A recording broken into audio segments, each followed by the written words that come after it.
तो मैं कहती हूँ जल्दी से निकाह रख लेते हैं। जी भाभी, बस भाई साहब की रजामंदी मिल जाए तो मैं कल ही निकाह पढ़वा लूँ। मुझे मंजूर। सॉरी कि तुम्हें डिस्टर्ब किया। आज के बाद ना तो मेरी आवाज सुनोगी ना मेरी शक्ल देखोगी। तुम्हें तुम्हारी जिंदगी मुबारक हो।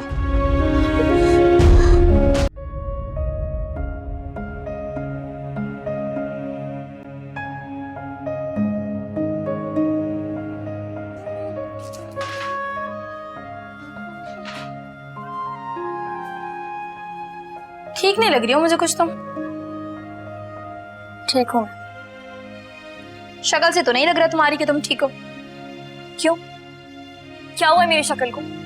12 बजे हुए तुम्हारे चेहरे पे, वो भी कल रात 12 बजे से।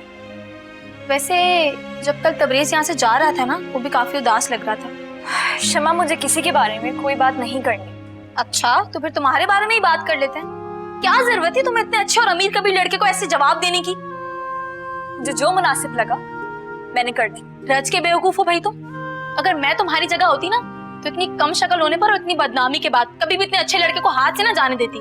बेवकूफ। जानती हूँ, इसलिए तुम जहाँ हो ना वहाँ बिल्कुल ठीक हो। बात सुनो, ताना दे रही हो मुझे? नहीं शमा, खैर तुम ये सब छोड़ो, तो मुझे ये बताओ तुम कहीं जा रही हो? मैं अपने घर जाने की तैयारी कर रही हूँ। ताई अम्मी की कॉल आई थी, वो कह रही थी कि वो ड्राइवर को भेज रही हैं, तो थोड़ी देर में निकल जाऊंगी। और अब वैसे भी मैं इस घर में ना मेहमान बन के आया करूंगी। याद करोगी तुम भी मुझे? चलो, मुबारक हो, तुम्हारी बरसों पुरानी ख्वाहिश पूरी हो गई। अरे अभी कहाँ, अभी तो बहुत सारे ख्वाब पूरे करना बाकी हैं। बस एक बार तैमूर आ जाए, सबसे पहले उस रीम चुड़ैल को घर से बाहर करूंगी। अब और बर्दाश्त नहीं कर सकती मैं सौतन को। ऐसे तुम भी कितनी अजीब हो शमा। एक तरफ तुम तैमूर भाई को कुछ खास पसंद नहीं करती हो, और ऐसे कैसे खुशी खुशी आज तुम उनके साथ रहने के, बसने के, उनके घर से किसी को निकालने के प्लान्स बना रही हो। हाँ, तो इसमें बुराई क्या है? हर इंसान अपना ही फायदा सोचता है, और अगर मैं सोच रही हूँ तो इसमें क्या बुराई है? और तुम्हें तो खुश होना चाहिए कि मैं वहां जाकर रीम से तुम्हारे हिस्से के सारे बदले ले लूंगी, और अपने हिस्से के भी। वैसे शमा, मुझे लगा था कि तुम बदल गई,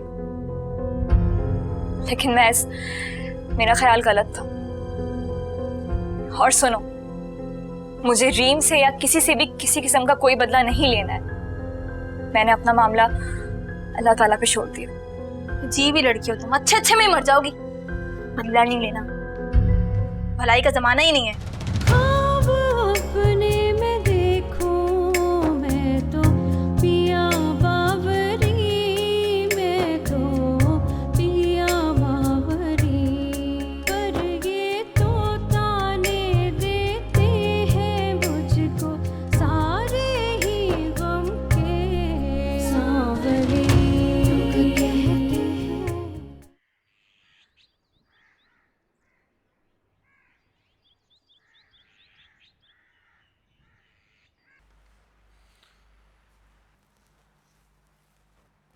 मैं आज उजाला की तरफ जा रही हूँ। मुझे यकीन है कि वो मेरी बात मान जाएगी। मैंने आपसे पहले भी कहा था कि अगर वो मान भी जाए तो मुझे इससे कोई फर्क नहीं पड़ता। बेटा, ये क्या तुम दोनों की बच्चों वाली जिद है? नहीं मॉम, ये जिद नहीं है। जिद होती तो हर कीमत पे उजाला से शादी करता। अरे बेटा, वो नासमझ है, नादान है। तुम तो समझदार हो। मॉम छोड़ें इस टॉपिक को। अच्छा ठीक है। मॉम, मैं सोच रहा था क्यों ना हम सब कुछ वाइंड अप करके बाहर मूव हो जाए, क्या ख्याल है? तो मेरा अंदाजा बिल्कुल सही था, उजाला से भाग रहे हो। मॉम, मैंने कहा तो है उजाला का जिक्र ना करें। मेरे जिक्र ना करने से क्या वो तुम्हारे दिलो दिमाग से उतर जाएगी? कब तक भागोगे तुम? तो और क्या करूं मॉम, कोई और ऑप्शन भी तो नहीं छोड़ी उसने। मैं कह रही हूँ ना, मुझे एक दफा बात कर लेने दो। बात करने में तो कोई हर्ज नहीं है। मॉम, मैं जानता हूं ना उसे, वो नहीं मानेगी। वो बात की बात है, लेकिन मैं कोई ना कोई हल जरूर निकाल लूंगी इस मसले का।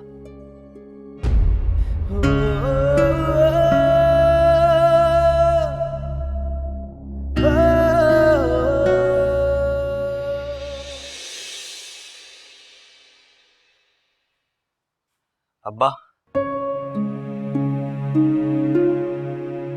मैं जानता हूँ आप मुझसे बहुत नाराज हैं। शायद मेरी शक्ल तक देखना नहीं चाहते। जलाल, तुम कब आए?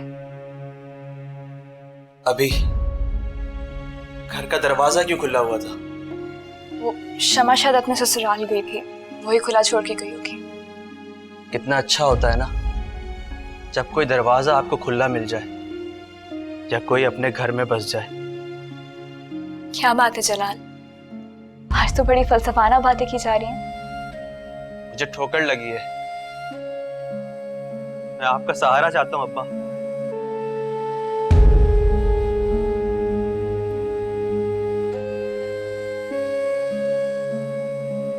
अब्बा मुझे आपका सहारा चाहिए। अब्बा मुझे गिरने से बचा लें।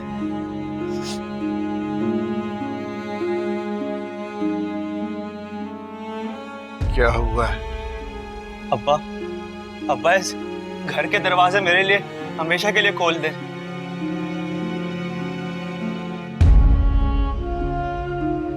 मैं वापस आना चाहता हूं अब्बा।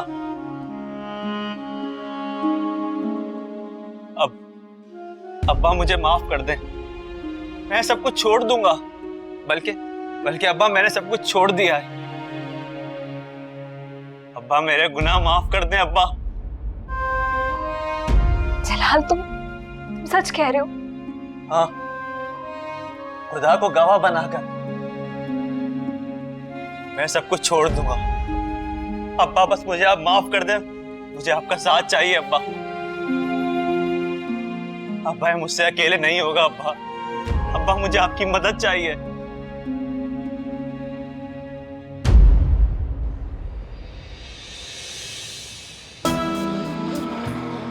कितना खूबसूरत घर है। बस कुछ ही दिन में तू इस खूबसूरत घर की मालकिन बनने वाली, फिर ये नौकर चाकर तेरे आगे पीछे घूमेंगे। क्या किस्मत पाई है तूने।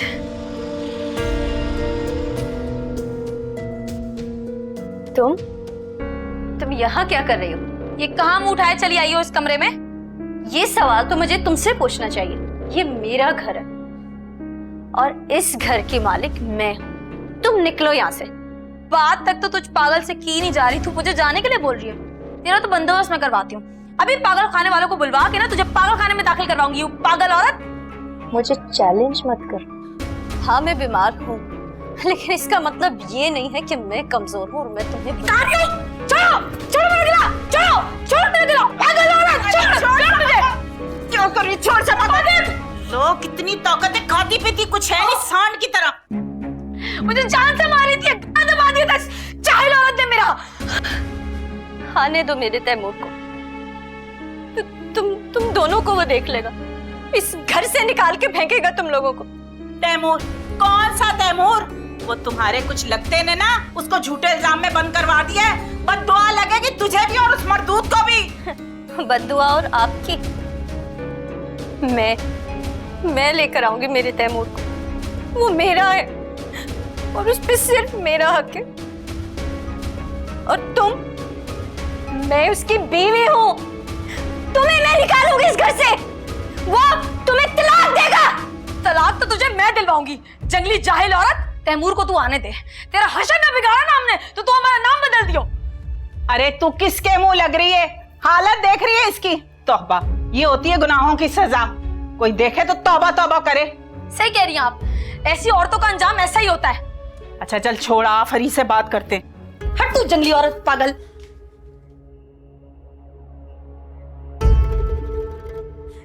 मैं तुम लोगों को छोड़ूंगी नहीं। देखना मैं क्या करती हूँ।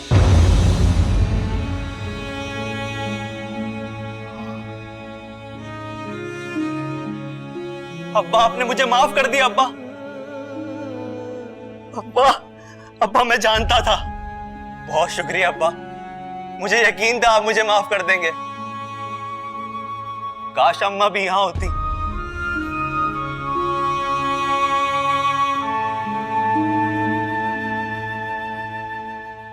तो कितना खुश होती ना अम्मा जलाल।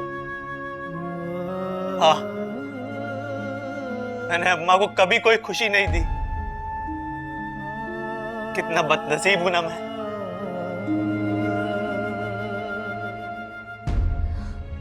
अब्बा आप उदास ना हो। और अब जलाल भी वापस आ गया है ना हमारा। बस अम्मा के लिए दुआ किया करें।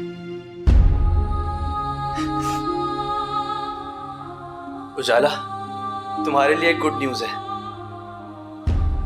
वो था ना गोगा बदमाश, अल्लाह ने उससे तुम्हारा बदला ले लिया है। क्या जलाल, तुमने मारा है? तुमने कुछ किया है? मेरे मारने से पहले कुदरत ने उससे तुम्हारा बदला ले लिया। थैंक गॉड जलाल, तुमने ऐसा कुछ नहीं किया। और वैसे भी अब वो मरे या जिए मुझे क्या फर्क पड़ता है। खैर तुम बताओ, तुम्हारा आगे क्या करने का इरादा है? अब खुद को पुलिस के हवाले कर दूंगा। ये ठीक है जलाल। वैसे भी जिन गुनाहों की सजा हमें दुनिया में मिल जाती है ना, आखिरत में उसकी पकड़ नहीं होती है ना अब्बा? हाँ जलाल, तुम्हें पता है हमारी उजाला का निकाह है तबरेज से। वाकई ये तो बहुत खुशी की बात है। मैं थाने जाने से पहले नेक काम करके जाऊंगा। अच्छा हुआ अब्बा आपने बता दिया। हाँ बेटा। उजाला तुम्हें मुबारक हो। अब्बा, मैं आपको रात को ही इस रिश्ते के लिए इनकार कर चुकी हूं ना, अब फिर भी। उजाला, उजाला, अब्बा क्या हो गया ऐसे?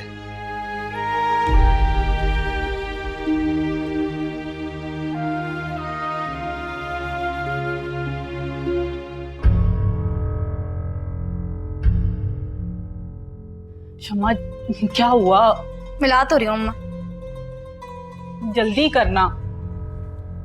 एक तो इस तबरेज बंदे का ना फोन ही हर वक्त बिजी रहता है। थोड़ी देर बाद कोशिश करूंगी।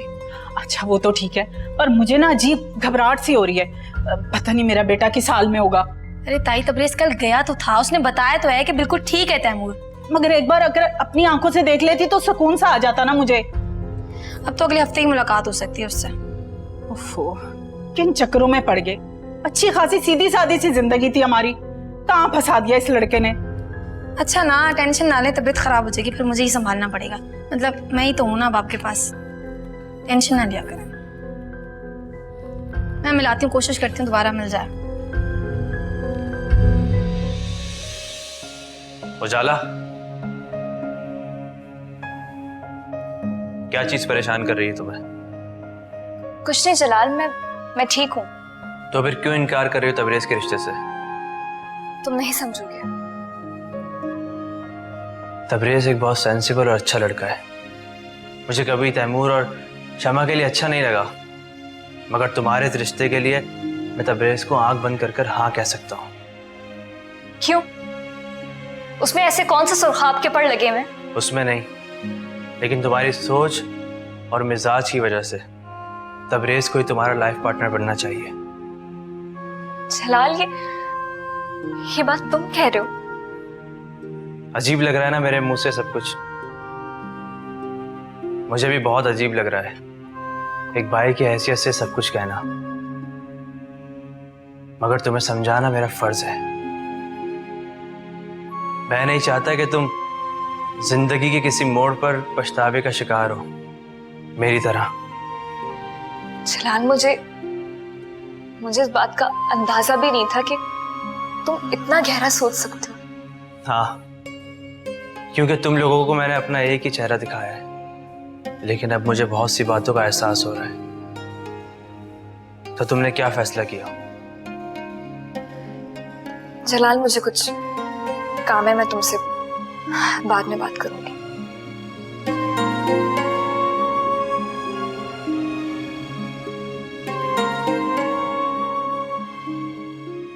कौन हो भाई? काम उठाकर चले आ रहे हो तुम लोग? हमें इनका सही से मिलना है। क्या काम है मुझे बताओ। हमारे पास इस घर की नीलामी का ऑर्डर है। भाई मैं मर गई, खुदा गारत करेगी, हमारा घर है। किसकी नीलामी? कैसी नीलामी? कल घर शाम तक खाली कर दें, वरना पुलिस बुला लेंगे हम।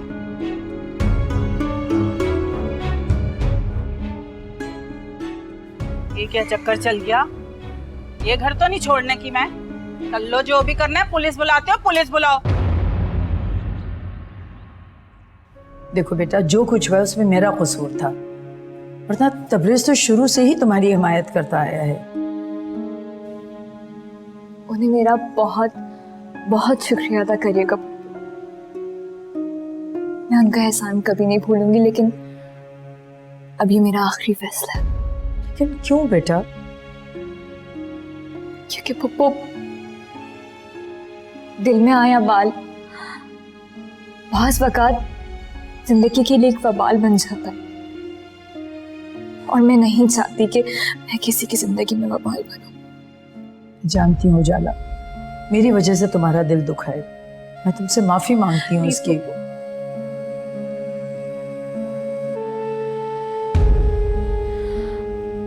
आप इसके अलावा जो कहेंगी मैं मानने को तैयार हूं, लेकिन ये बात मैं नहीं मान सकती कि मेरा आखिरी फैसला है।